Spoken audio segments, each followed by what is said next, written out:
This Torah class is brought to you by TorahAnytime.com.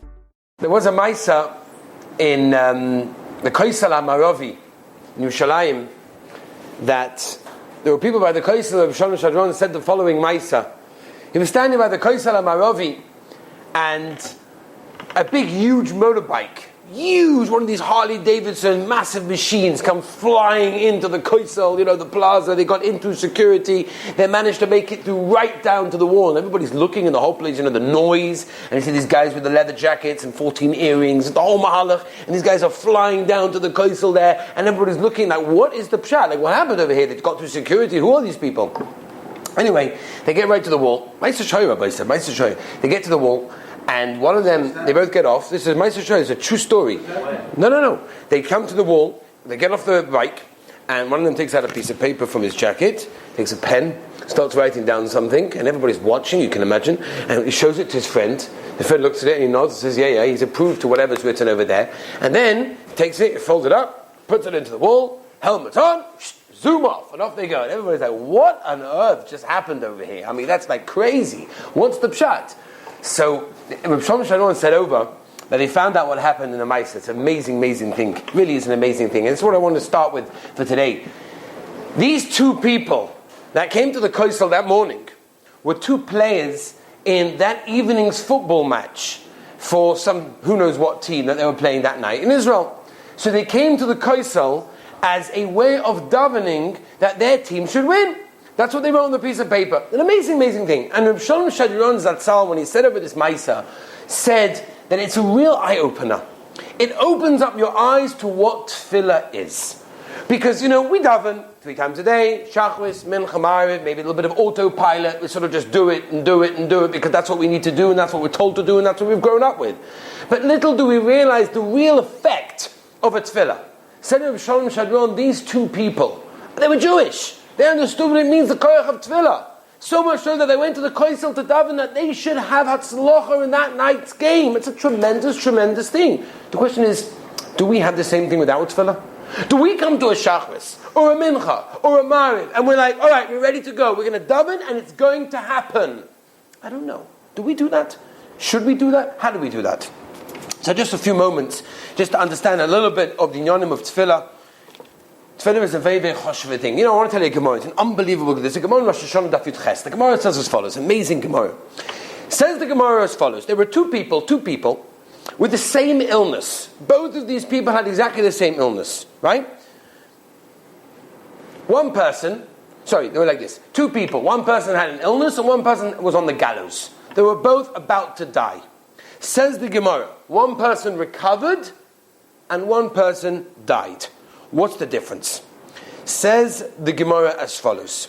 This one davened and was answered, and this one davened and was not answered. That's what the Gemara says. Two people, both on the situation on the verge of death. One of them davened and he was answered. One of them davened and he did not get answered. The question is why? Says the Gemara like this, very simple. The answer is, says the Gemara, this is the key. Rabbi said, this is the key. One davened a tefillah shleima, and one didn't daven a tefillah shleima. What is the message? What is the meaning of tefillah shleima? So Rashi learns nischavein. So we understood that. We learned this Gemara. We'd say nischavein means you had kavanah, you had intention, you thought about what you were saying. Maybe you knew what the words mean. The Gemara is a whole different mahalach, as we'll see in a moment. Now, you just imagine, just for a moment, let's just take a step back before we understand. A beautiful pshat in the Gemara. Let's understand what the Gemara is saying. Can you imagine? You got a guy. He's lying on his deathbed. He's in the hospital, right?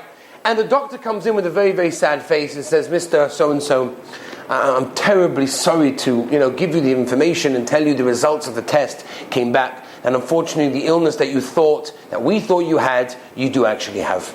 And there's an illness that's raging inside your body and we don't have a cure for it. There's nothing that we can do except just wait here until the end. There is nothing that we can do. This person realizes his fate.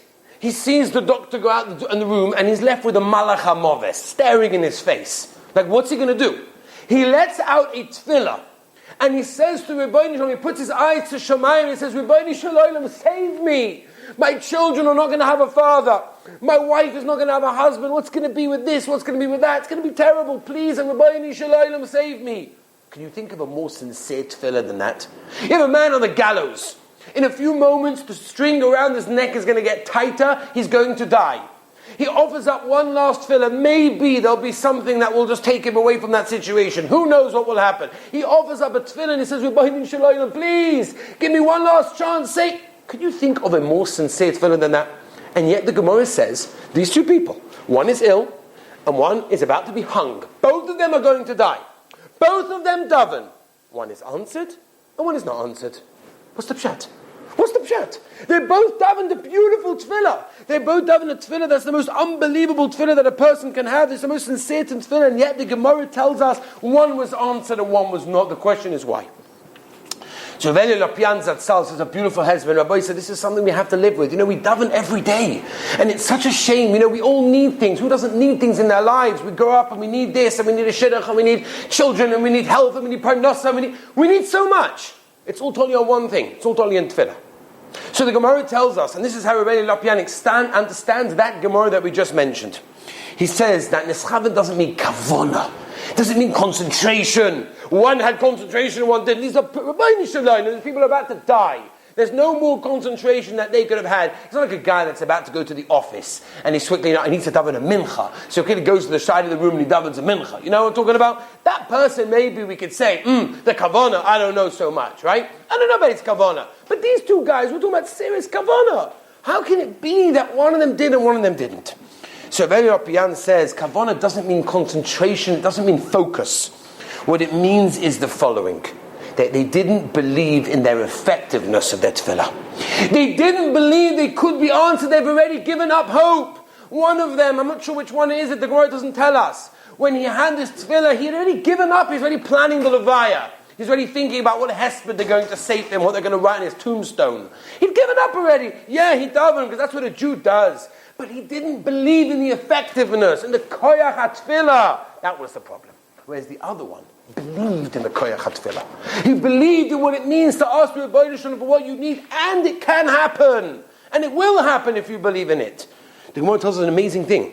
According to Rabbi Lopian, the Gemara is telling us that if a person wants to daven and he needs something and he wants to be answered, the way to do it, the key to successful tefillah, the key to successful answer to tefillah, is if you believe in it. If you believe in the koyach of a tefillah. Rashi in Bereshis tells us, I'm not going to go through the whole sugya, Rashi in Bereshis tells us that when Adam Rishon came down to the world and he was sent over here, there was nothing. It was empty. But what do you mean? Adam Rishon was right at the end of creation, the last day, right before Shabbos. So what do you mean there was nothing? Everything had been created. There were trees and the plants, and everything was there already. Rashi explains us, like Apia Medrash, Chazal, the Rabbi Shem created the koyach.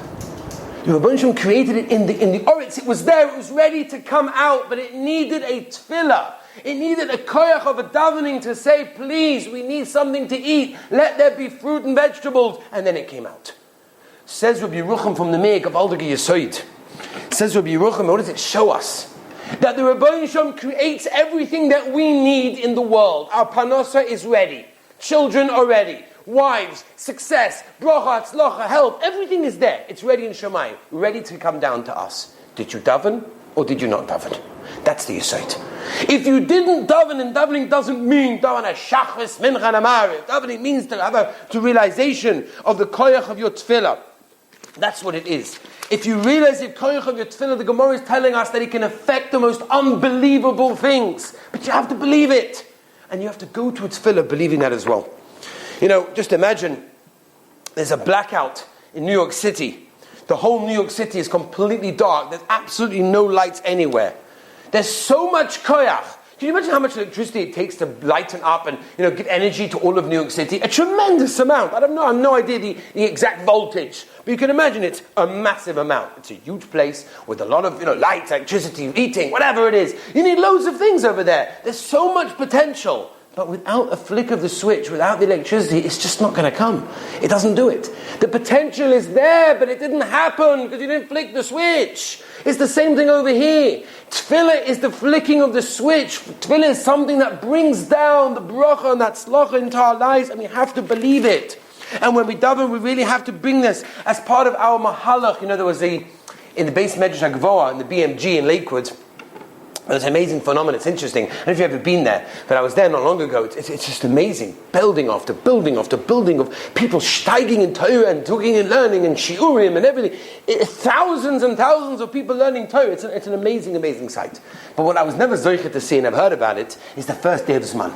On the first day of Zman is an amazing time. First day of Zman, BMG, right? Lakewood Yeshiva. It's a known fact. What is it? It's shidduch time for the chavusas.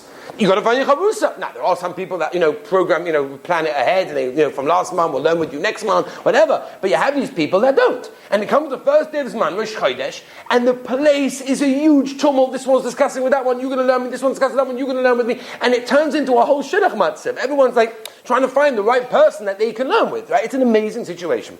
It's really a great sight. There was one boy in yeshiva. It was an amazing thing. Every single year, every Zman, he got the best chavrusa. It was because it's amazing. Sometimes you have these guys, they get a chavrusa, and then it didn't work out so well. He schmoozes too much, he schmoozes too little. I don't know, it depends what you want, right? So then all of a sudden, a couple of days later, you have to change around. But this guy is just known in the yeshiva. He always got the right chavrusa. First day of Zman, got his chavrusa, bang, off they were learning before everybody else, right? Everyone was figuring it out, and this guy was learning. And they were like, what's pshat? So one boy, he arranged his chavrusa from already the Zman before. He said, listen, I'm going to follow this boy around. What's the secret? Let's see what his secret is. He's a known fact in the yeshiva. This boy gets his chavrusa that he wants on the first day without any problems whatsoever. What's up, shop? So he follows him around, and he sees. He goes up to boys his age, a little bit better than him maybe, but they're good boys, and he's a good boy, but they're better in learning. And he asked them, can you learn with me? And he said, yeah. So he can't figure out what is his secret. How does it work? Until at the end of the day, he sees the fellow going over to the phone box, and he walks past him, and he says, okay, mother, you can stop saying Tehillim now, I got the chavrusa that I wanted. That was the koyach of Tefillah. The koyach of Tefillah is such that if you believe in it, it can happen. And that is our job, and it's such a shame to go through life, Shachris, Mincha, and Ma'ariv, an entire lifetime, without realizing the koyach, what you have in your hands. You've got something so powerful. You have a tool that it's tremendously powerful.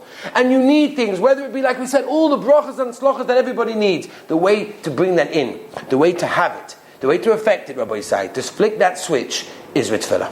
Be'ez Hashem, we should be zoichet to have a gavaldige rest of the Zman, steig away, enjoy, new location, but with Tefillah, Rabbi Isai. Every Yid needs Tefillah. Have a wonderful, wonderful day. Shkoyach. You've just experienced another Torah class brought to you by TorahAnytime.com.